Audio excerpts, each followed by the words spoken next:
Lah iya. Untungnya aku kecilik dididik mandiri karo wong tua. Biyen iku isuk sampai sore ditinggali ning samek wong tuaku. Apa enek cara nang saiki? Iso ngrangkep dadi wong wedok kaya aku. Masak dhewe, umbah dhewe, meteng dhewe.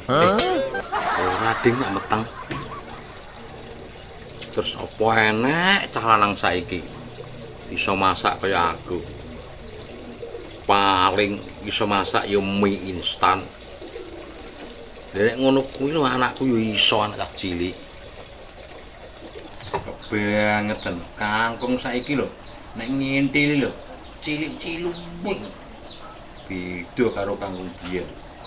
Kangkung biyen iki kaku-kaku.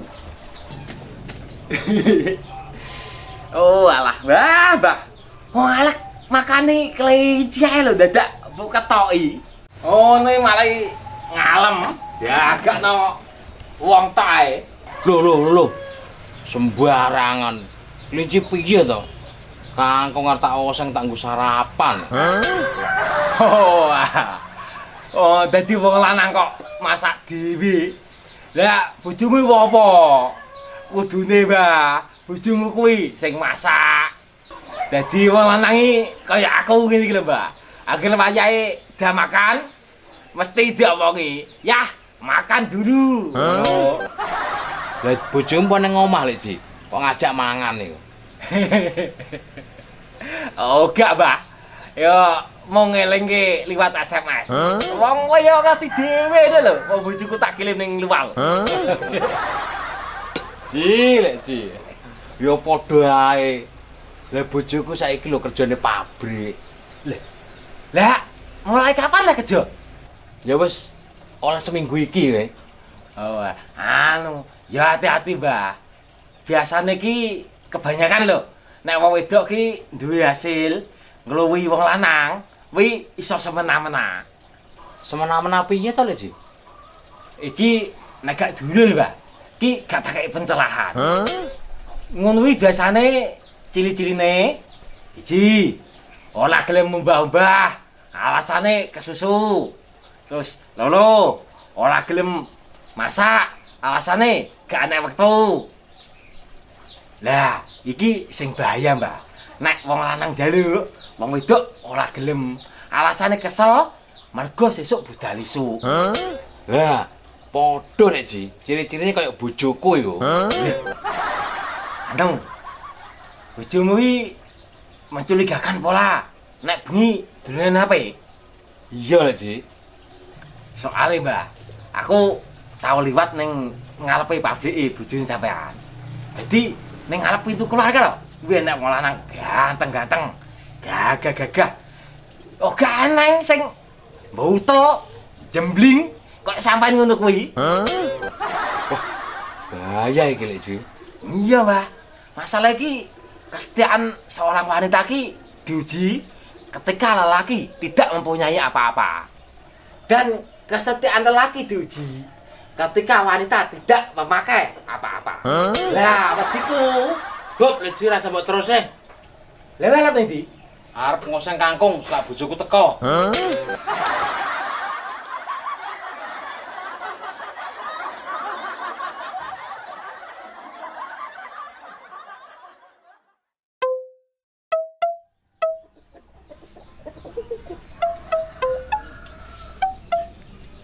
Iki ben apa aja?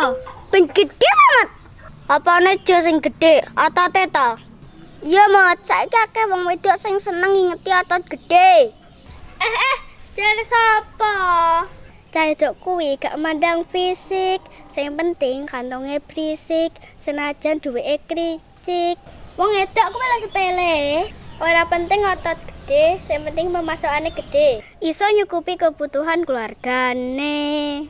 Lah kuwi masalahe, ketoke sepele tapi angel lakonane. Engko nek ditinggal kerja jare kurang perhatian. Engko nek ditunggone nang omah kon kerja. Ya ngono kuwi kudu pinter nek bagi waktu. Memang wanita itu seperti rumah hantu, penuh misteri. Apa? Kowe ngelain aku kayak hantu?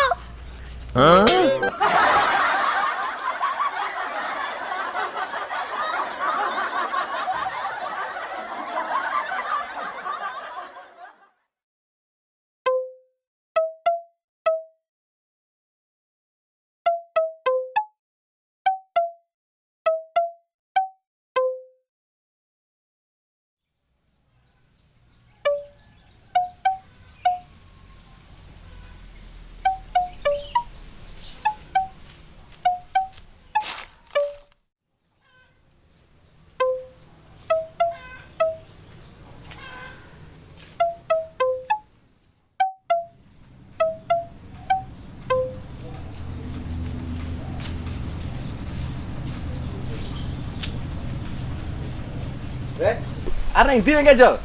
Ning warung Toye, Bes. Sarapan. Wis amene kok. Lho, sida lamaran to, Bes? Kok wis tuku ndok? Wah, mangan-mangan ki. Lamaran bathukmu sempal kuwi. Aku dikongkon mbokku tuku ndok ki lho Jol, arep dienggo slametan. Kowe ngerti dhewe to mbokku nek ngongkon aku ora ndang mangkat ngono kae. Lho, wis slametan kok nganggo ndok, Bes. Kayak nganggo pitik ya? Regane pitik larang Jol. Wong pitik ki asale ya saka ndok kae lho. Piye to, Bes iki? Ning ndi enake pitik dhisik lagi ndok. Ya ora iso to Jol. Tetep ndok dhisik, lagi netes dadi pitik. Yo kleru. Lek ndok ra dingkremi pitik apa yo iso netes? Ya iso to Jol. Wong aku dhewe tau mbuktekno. Pitik ngendok, ndoke tak titipno banyak, tak titipne mentok. Buktine ya iso netes. Calek diulang fisika gaene turu ora tau mlebu yo ngene iki. Ora tau mangan tabel periodik. Pitik karo ndok iki jelas dhisik pitik, Bes. Lah kok iso? Lho, saiki ngene, pitik pertama ndok, terus dingkremi, netes dadi pitik. Lek kok ndok tok, mbok titipne banyak, mbok titipne mentok. Ya lek netes, nek ora, berarti kan gak enak pitik. Wong ora netes. Oh iya ya Jol. Lah, ndok sakmono kuwi regane piro, Bes? Iki per bijine 2000 Jol. Murah men, Bes. Hati-hati lho, we. Saiki akeh ndok palsu. Tenane Jol. Tenan, Bes. Wong ning brosur-brosur ya akeh beredar. Lah terus nek carane bedekne ndok asli karo ndok palsu ki piye carane? Yo angel-angel susah, Bes.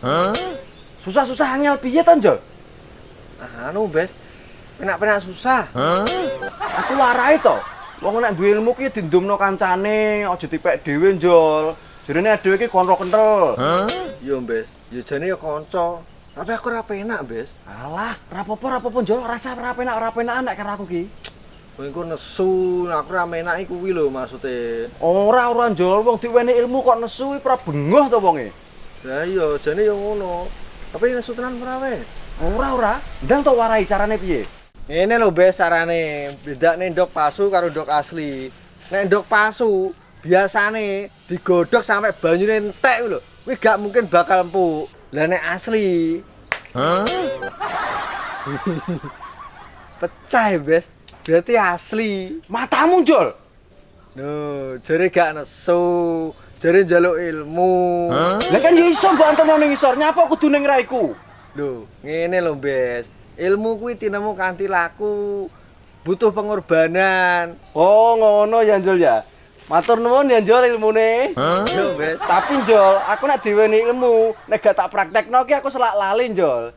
Nah, iki aku ragu Jol, iki asli apa palsu? Wih asli ya tiba Jol. Matur nuwun ya Jol ilmune.